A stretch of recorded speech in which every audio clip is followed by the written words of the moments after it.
अब पूरे विश्व में भारत तो अपना रुख साफ रख ही रहा है। एक के बाद एक आपने शीर्ष नेतृत्व को देखा। प्रधानमंत्री नरेंद्र मोदी ने सबसे पहले किसानों की बात की और उन्होंने कहा कि चाहे वो डेयरी सेक्टर हो, किसानों के साथ कोई भी उनके हितों के साथ समझौता नहीं होगा।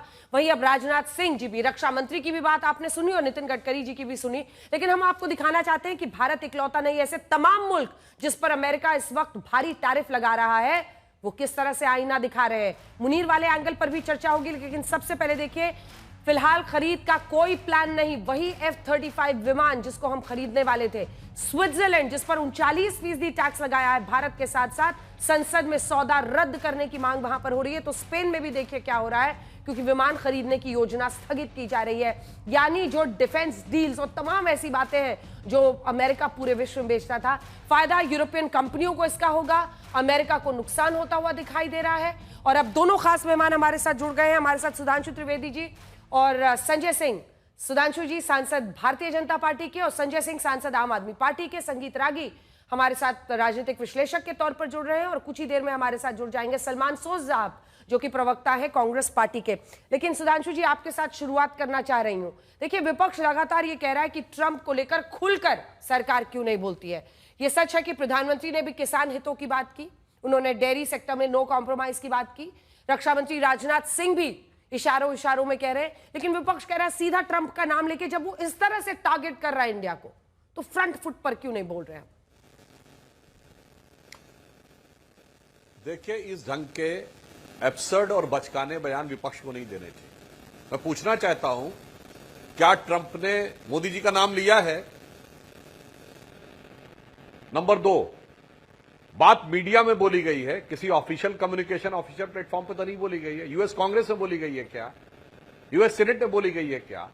तो ये कैसा अजीबो गरीब बात है कि साहब नाम नहीं लिया उसने, मगर आप नाम लीजिए। वो तो सिर्फ मीडिया में बोल रहे हैं, आप फ्लोर ऑफ द हाउस पे बोलिए।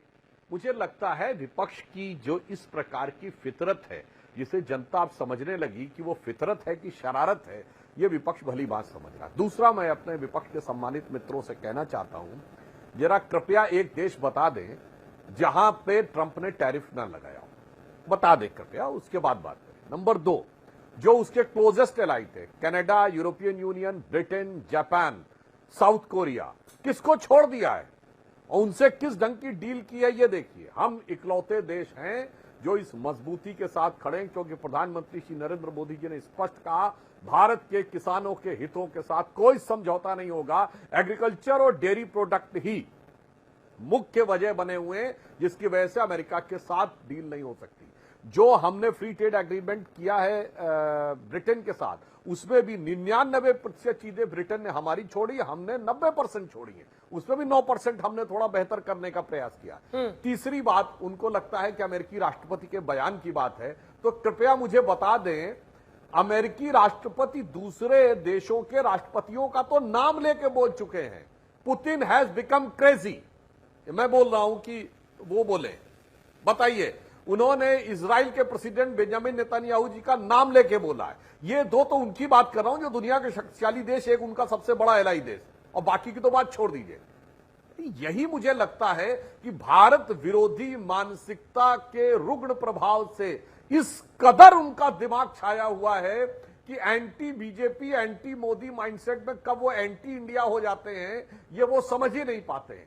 या दूसरे शब्दों में कहूं, वो एकमात्र नेता है भारत के, पक्ष और विपक्ष मिला के, जो बगैर किसी ऑफिशियल कार्य के सर्वाधिक विदेश घूमने वाले नेता राहुल गांधी जी होंगे। बगैर किसी ऑफिशियल काम के, बगैर किसी घोषित कार्य के सर्वाधिक विदेश घूमने वाले नेता राहुल गांधी। वही विदेश नीति पे समझ उनकी इतनी हल्की साबित हो रही है, ये अपने आप में देश के लिए आश्चर्य का विषय है और मुझे लगता है कांग्रेस के लोगों के लिए चिंता का विषय होना चाहिए। ठीक है, इसका जवाब सलमान सोज साहब देंगे, लेकिन उससे पहले हमारे साथ सांसद संजय सिंह भी बैठे हुए। संजय जी, मतलब डिप्लोमेसी में, कूटनीति में, मतलब इतना क्या उकसाना है और ये चाहना है कि सिंह भिड़ाया जाए?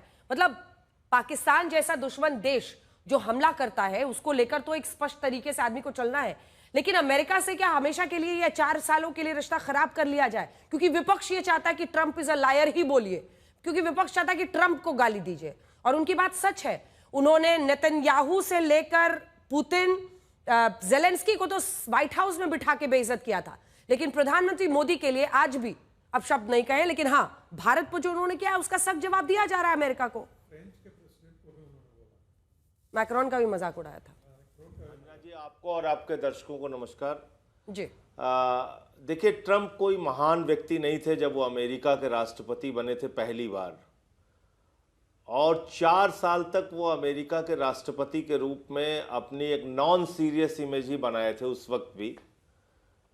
लेकिन मैं अपने मित्र सुधांशु जी से पूछना चाहता हूं, क्या ये भारत की जनता की ऑफिशियल लाइन थी, या भारत की सरकार की ऑफिशियल लाइन थी, या विपक्ष और पक्ष ने मिलकर यह तय किया था कि भारत के प्रधानमंत्री अमेरिका के प्रधानमंत्री का प्रचार करने के लिए जाएंगे और वहां पे नारा लगाएंगे, अब की बार ट्रंप सरकार? ये कौन सी विदेश नीति है हमारी? हम किसी दूसरे देश के चुनाव में हस्तक्षेप करने जा रहे हैं? हम किसी दूसरे देश के ऐसे नॉन सीरियस राष्ट्रपति के, जिसने अपने 4 साल के कार्यकाल में शुरुआती समय में भी यही बताया कि वो एक नॉन सीरियस व्यक्ति हैं, ऐसे व्यक्ति के लिए प्रचार करने भारत के प्रधानमंत्री जा रहे हैं? दुनिया के सबसे बड़े लोकतंत्र के प्रधानमंत्री जा रहे हैं, वो उनको जाके सर्टिफिकेट दे रहे हैं और नारा लगा रहे हैं, अब की बार ट्रंप सरकार। उसके बाद आ गए, वहां पे दूसरी सरकार आ गई, जो बाइडेन साहब आ गए, फिर आपके उनसे जो भी रिश्ते चले 4 साल तक। विदेश नीति में हर राष्ट्र, हर देश अपना फायदा देखता है, उसका अपना क्या लाभ है। हमने क्या देखा? हम खाली उनके गुणगान में लगे रहे। ऑफिशियल लाइन की बात आप करते हैं, क्या यह ऑफिशियल लाइन नहीं है अमेरिका की कि हमारा दुश्मन देश, जो हमारे देश के अंदर आतंकवाद का जहर घोलता है, जिसने पहलगाम किया, पुलवामा किया, संसद पे हमला किया, अक्षरधाम किया, लाल किले पे हमला किया, उस पाकिस्तान के सेना अध्यक्ष को बुलाकर उससे मुलाकात की बंद कमरे में अमेरिका ने, और लंच कराया। यह क्या भारत को अपमानित करने की कार्रवाई नहीं है? आधिकारिक रूप से अमेरिका के राष्ट्रपति ने बयान दिया कि भारत और पाकिस्तान दोनों महान देश हैं। भारत और पाकिस्तान दोनों महान देश हैं। आधिकारिक रूप से अमेरिका के राष्ट्रपति ट्रंप ने कहा कि आई लव पाकिस्तान। वो कह रहा है हम पाकिस्तान से प्यार करते हैं। किस पाकिस्तान से? जिसने पहलगाम में हमारी बहनों के माथे के सिंदूर उजाड़ दिए, जो हिंदुस्तान में आतंकवाद के बीज बोता है। उस पाकिस्तान को वो प्यार करता है जहां पे लादेन वर्षों तक रहा, छिपा रहा। उस पाकिस्तान से अमेरिका का राष्ट्रपति ट्रंप प्यार करता है, जिस पाकिस्तान ने हाफिज सईद से लेके मसूद अजहर से लेके दुनिया के तमाम आतंकवादियों की फैक्ट्री है। और वो कह रहा है कि India and Pakistan both are great nation. ठीक है, और इसमें हमें कुछ भी अजीब नहीं लग रहा है। ठीक है, सुधांशु जी इसका जवाब देंगे। टैरिफ हमारे ऊपर लगाता हाँ, जा रहा है। सुधांशु जी इसका जवाब देंगे, लेकिन हाँ संजय जी, एक काउंटर क्वेश्चन है। आप डिस्टर्ब नहीं, आप भी नहीं कर रही हूं, मैं भी नहीं कर रही हूं, बस एक काउंटर क्वेश्चन है। तो अब स्टैंड तो क्लियर कीजिए। पहले आप कहते थे कि दबाव में आके सीज फायर कर लिया क्योंकि ट्रेड डील करनी है, इसलिए दबाव में आकर हमने सीज फायर कर लिया। अब जब उसने टैरिफ लगा दिया इतना, तो आप समझ रहे हैं या मानने को तैयार है कि कोई डील नहीं हुई थी, ना अमेरिका के दबाव में सीज फायर हुआ था? क्योंकि दोनों नाव की सवारी तो हो नहीं सकती। मैं क्लियर करूं, भारत के प्रधानमंत्री का बयान है कि 9 मई को उनकी बातचीत अमेरिका के उपराष्ट्रपति से हुई थी। पार्लियामेंट में दिया गया बयान है, यह संजय सिंह का बयान नहीं है। तो इससे यह बात तो स्पष्ट हो गई कि भारत सरकार और भारत सरकार के अधिकारी उनके संपर्क में थे। अब वो बार बार इस बात को कह रहा है कि ट्रेड डील की धमकी देके, ट्रेड डील की बात कह के हमने सीज फायर कराया। ये अमेरिका के राष्ट्रपति ट्रंप का बयान है, और सीज फायर की डिक्लेरेशन अगर भारत के प्रधानमंत्री ने सबको विश्वास में लेके, पक्ष विपक्ष को, सेना को विश्वास में लेके किया होता तो शायद इतने सवाल नहीं उठते। लेकिन उन्होंने तो अचानक ऐसे समय में आए और विदेश सचिव के माध्यम से सीज फायर डिक्लेयर हुआ। उससे पहले अमेरिका का राष्ट्रपति सीज फायर डिक्लेयर कर रहा है। तो ये तो अपने मन में 1000 सवाल खड़ा करता है कि सुधांशु जी, जवाब दीजिए। राष्ट्रपति भारत के बारे में सीज फायर इसके बाद कैसे सलमान डिक्लेयर सोज करेगा? साहब में आ रही है। वो कैसे डिक्लेयर कर सकता है सीज? दोनों बातों पर जवाब, दोनों बातों पर जवाब। मैं बिल्कुल ट्रंप का खुलकर समर्थन करना और वहां से आकर 50% मैं टैरिफ का बिल्कुल लगना, बात क्यों हुआ ये स्थिति इतनी खराब क्यों हो गई अमेरिका के साथ? हाँ, दोनों बातें जवाब देता हूं। पहली बार जिस प्रकार की ये ट्रेड डील का विषय सामने आया, अब मुझे लगता है विपक्ष को निश्चित रूप से माफी मांगनी चाहिए देश की। जब वो कहते थे कि साहब वो सो कॉल्ड युद्ध विराम हुआ है, सीज फायर, वो ट्रेड के दबाव में होगा, तो साफ हो गया ना कोई ट्रेड था ना कोई युद्ध विराम था। यानी भारत के विरुद्ध भ्रामक प्रचार के लिए विपक्ष को माफी मांगनी चाहिए। दूसरी बात, जो संजय सिंह जी ने कहा, मैं संजय सिंह जी का दोष नहीं देता हूं, विपक्ष कैसा झूठा प्रचार करता है, मैं आपके लाखों दर्शकों से कह रहा हूं। मोदी जी ने कभी यह शब्द नहीं कहा कि अब की बार ट्रंप सरकार। हाउडी मोदी प्रोग्राम 2018 में हुआ, जिसमें मोदी जी का पूरा या आधी क्लिप काटकर सोशल मीडिया पे चलाते हैं। मैं दर्शकों से कहता हूं जाके देखिए, उनका पूरा सेंटेंस ये था, वो अंग्रेजी में था, मैं हिंदी बोले दे रहा हूं, कि भारत और अमेरिका के संबंध इस प्रकार से नजदीक आ गए हैं कि एज कैंडिडेट डोनाल्ड ट्रंप ने अपने चुनावी भाषण में यह शब्द प्रयोग किया, अब की बार ट्रंप सरकार। उनका वर्ड था, as candidate Donald Trump has use the word अब की बार ट्रंप सरकार। कितने झूठे हैं ये लोग, एज कैंडिडेट डोनाल्ड ट्रंप को हटा देते हैं, फिर कहते हैं कि उन्होंने बोला। अरे आपको तो गर्व होना चाहिए कि भारत की यह हैसियत हुई कि कभी कोई आज तक अमेरिका का राष्ट्रपति बताएंगे जिसने हिंदी में कोई स्लोगन यूज किया हो और किसी भारत के स्लोगन का यूज किया हो। अरे आपके दौरे हुकूमत में हम लोग ये सुनते थे, सीआईए इंटरफियर कर रहा है, केजीबी इंटरफियर कर रहा है, और इसके डॉक्यूमेंट्री एविडेंसेस भी अवेलेबल है। मैं उसमें नहीं जाना चाहता केजीबी और सीआईए के। आज के जमाने में भारत के लिए जो चीज गर्व करने वाली है उसके ऊपर इनको निगेटिव सोचना है। और एक और बात, अगर आपने ये कहा पाक आर्मी चीफ को बुला के कहा, थर्ड पॉइंट, तो मैं कहना चाहता हूं भाई साहब, इसमें भारत के प्रधानमंत्री से ज्यादा बेइज्जती तो पाकिस्तान के प्रधानमंत्री की। पाकिस्तान के रक्षा मंत्री ख्वाजा आसिफ और पाकिस्तान के प्रधानमंत्री शहबाज शरीफ को इस्तीफा दे देना चाहिए कि भैया ना प्राइम मिनिस्टर को बुलाया जा रहा है और ना उसको बुलाया जा रहा है, रक्षा मंत्री को, आर्मी चीफ को बुलाया जा रहा है। और क्यों बुलाया जा रहा है, तो मैं दर्शकों से कहना चाहता हूं, there is a famous American proverb, there can never be a free lunch. अगर फ्री लंच दिया जा रहा तो फ्री नहीं हो सकता। अमेरिकन प्रोवर्ब पूरा यह है कि there can never be a free lunch, if there is a free lunch there has to be poison in it. अब मगर विपक्ष की आंखों पर जो चश्मा चढ़ा है वो नहीं समझ पा रहे हैं कि क्या। और लास्ट में मैं कहूं, इन्होंने कहा पाकिस्तान और भारत की तुलना की, तो भाई साहब ऑफिशियली ट्रंप ने यह भी बोला है कि इंडिया पाकिस्तान का प्रॉब्लम 1000 साल से चला आ रहा है। तो आप मानते हैं 1000 साल से चल रहा है? 78 साल पहले पाकिस्तान बना। मगर मैं कह रहा हूं ट्रंप पाकिस्तान को बेहतर समझता है, क्योंकि पाकिस्तान नहीं कहता वो 78 साल पहले बना, पाकिस्तान कहता वो 1000 साल पहले बना था, वो मोहम्मद बिन कासिम के आने से बना था। और मैं दर्शकों के लिए बताना चाहता हूं, आज हम 2025 में बैठे, ठीक 1000 साल पहले 1025 में सोमनाथ का विध्वंस हुआ था, और जिसे महमूद गजनी ने किया था। और आज भी पाकिस्तान अपनी मिसाइल का नाम गजनी रखता है, मिसाइल का नाम गोरी रखता है, मिसाइल का नाम बाबर रखता है। तो जो ट्रंप कह रहा उसकी बात पे पूरा यकीन करिए, ये तो 1000 साल का सिविलाइजेशन झगड़ा है, जो आसिम मुनीर ने भी बोला था। ठीक है, लेकिन सांसद जी अपनी सुविधा से, अरे ये जो टैरिफ बॉम्ब ट्रंप ने गिराया है उस पर तो बात कीजिए।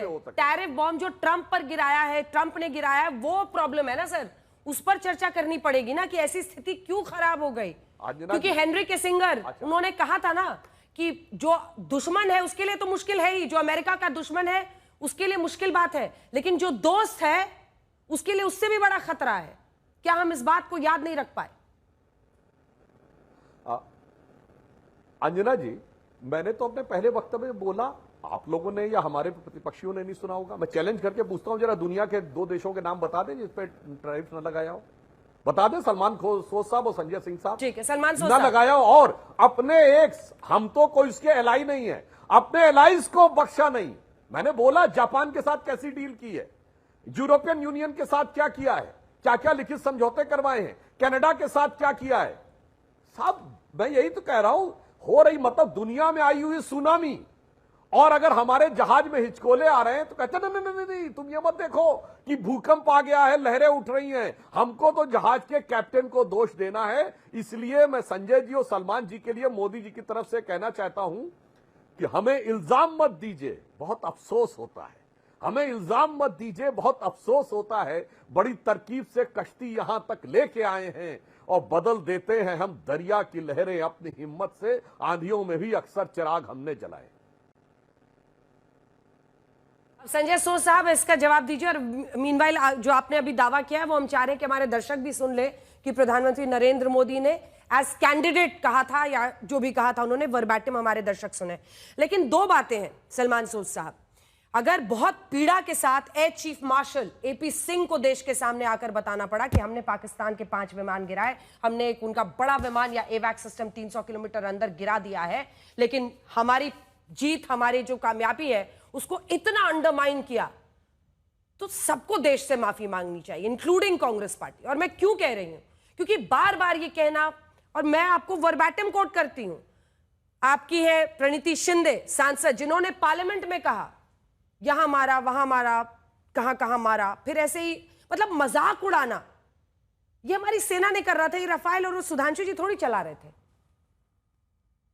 अंजना जी, मैंने बहुत देर तक सुधांशु जी की बात सुनी, संजय भाई की भी बात सुनी मैंने।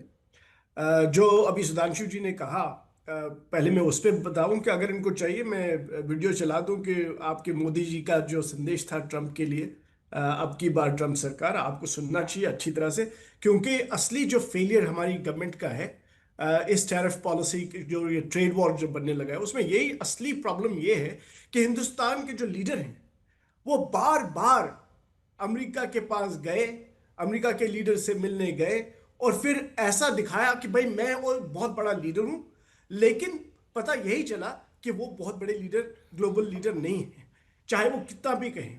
जब ये टैरिफ पहली बार, मैं अंजना जी आपकी बात पे भी आऊंगा जो आपने मुझसे पूछा था, क्योंकि असली तो ये टैरिफ की बात, ये शो जो टैरिफ पे है, ये बहुत जरूरी है कि हिंदुस्तान के लोग ये समझें कि बार बार गलती करने के बाद बार बार आप जाएंगे और अपने आप, जब कोई एक लीडर दूसरे के पास बार बार जाता है, उनको बहुत बहुत बड़ा चढ़ा के दिखाता है, तो अपनी ही बेइज्जती होती है, आप अपने को ही कमजोर दिखाते हैं। तो मुझे बताइए, जब ट्रंप साहब ने टैरिफ की पहला अनाउंसमेंट किया तो मोदी जी गए और कहा कि हम मिलने चले गए। पहले कुछ लीडर्स में चले गए, क्यों, किसने कहा था जाने के लिए? और जब वहां गए और किन किन से मिले, इन ट्रंप साहब से तो मिलना ही था, लेकिन इलॉन मस्क से भी मिले। इलॉन मस्क कौन होते हैं? क्या प्राइम मिनिस्टर हैं वो? क्या वो प्रेसिडेंट हैं? तो ट्रंप ने भी देखा कि भाई इनकी स्टैंडिंग क्या है, कि ये एक बिजनेसमैन से मिलने गए जिसको मैंने आप क्या बोल रहे हैं, आप क्या बोल रहे हैं? मतलब आई एम सॉरी, बट कोई भी राष्ट्राध्यक्ष जब जाता है तो बिजनेस जो भी वहां पर लोग होते हैं, बड़े कांग्लोमरेट, मीटिंग तो होती है, इंटरेक्शन होता है। नहीं, आप पूरी बात, जो ब्लेयर हाउस में मीटिंग थी, कोई ऐसे नहीं जाता मिलने, जैसे वो भी कोई हेड ऑफ स्टेट है, उन्हीं को मिलने के लिए आना पड़ता है। ये जो आप कहते हैं ना इलॉन मस्क को, जो इन्होंने उस वक्त, ये हम देख रहे थे, बाहर चर्चा हो रही थी कि ये किस तरह से इलॉन मस्क को के साथ दोस्ती बनाने में लगे, ताकि इनको लगता है कि इससे ट्रंप के साथ दोस्ती ज्यादा अच्छी होगी। जो बाहर के लोग हैं वो इन चीजों को बहुत नोटिस करते हैं। उसके बाद आपको ये भी याद होगा, जब जयशंकर गए थे वहां पे इनॉग्रेशन के टाइम पे, वो पहले रो पे बैठे थे, हिंदुस्तान में बहुत चर्चा हुई, ओ जबरदस्त, हिंदुस्तान के फॉरेन मिनिस्टर को इन्होंने आगे बिठा दिया। ऐसी बातें जब होती हैं तो ये सब लोग नोटिस करते हैं, इनको लगता है कि भाई ये तो कमजोर मुल्क है, क्योंकि इनके लीडर जो हैं, इनकी कोई वो इंटेग्रिटी ही नहीं है। तो एक हिसाब से इन्होंने हिंदुस्तान को बेइज्जत करने का काम किया। और वही जो, बाय द वे, ट्रंप ने तो हर किसी मुल्क पे टैरिफ लगाए, इसमें कोई शक नहीं है, लेकिन जिस तरह से हिंदुस्तान के साथ उन्होंने बदतमीजी की है बार बार, देखिए प्राइम मिनिस्टर के साथ बदतमीजी करें कोई बड़ी बात नहीं, लेकिन हिंदुस्तान के साथ बदतमीजी करना, हिंदुस्तान को बुरा भला कहना, हिंदुस्तान को आपने चीन से भी, अब चीन के साथ तो उनके कोई राइवलरी, हम तो उनके स्ट्रेटेजिक पार्टनर थे, और वही अमेरिका जिसके साथ जब हमारी दोस्ती चल रही थी, तो प्राइम मिनिस्टर मोदी तो बहुत बड़ा चढ़ा के बोलते थे कि हम बहुत बड़े क्वाड में हैं, यहाँ पे हैं, वहां पे हैं, और अब बस अब नहीं है। ये तो सुधांशु त्रिवेदी ऐसे बात कर रहे थे जैसे कि भी हिंदुस्तान और अमेरिका की कोई रिलेशनशिप ही नहीं है, वो कोई कमजोर रिलेशनशिप है। भाई 25 साल से ये रिलेशनशिप बन रही है और आप इसको ऐसे कहते हैं जैसे कुछ है ही नहीं। और दूसरी बात जो ये कहते हैं कि भाई हमने ये सम एग्रीकल्चर और डेयरी प्रोडक्ट्स को बचाने के लिए हम कर रहे हैं, हम किसानों के लिए कर रहे हैं। बिल्कुल बकवास, बीजेपी की बकवास हमें अब नहीं सुननी, क्योंकि ये सब अगर हो रहा है तो सिर्फ कुछ बड़े उद्योगपति जो हिंदुस्तान में जिन्होंने हिंदुस्तान की इकोनॉमी पर कब्जा किया है, उनके लिए है। आप एक मिनट मेरी बात सुनिए। आप ये अभी गडकरी जी का आपने चलाया, एक बाइट चलाया आपने, उन्होंने कहा कि भाई अगर टेक्नोलॉजी हमारे पास भी होती हम भी बहुत कुछ करते। आप इनसे पूछिए, इनकी गवर्नमेंट से पूछिए कि भाई 3.5 लाख करोड़ का कैश इस वक्त आपकी जो टॉप टेक्नोलॉजी कंपनीज के पास है, वो इन्वेस्ट नहीं करें। क्यों नहीं करें इन्वेस्ट? आप इनसे ये पूछिए कि आपने क्या नहीं वादा किया था कि आप मैन्युफैक्चरिंग को 25% बनाएंगे जीडीपी का हिस्सा, और अब 12.5% है। वो कौन है जिम्मेदार उसका? मोदी जी जिम्मेदार है या नेहरू जी जिम्मेदार है? 12.5% को शर्म नहीं आती है।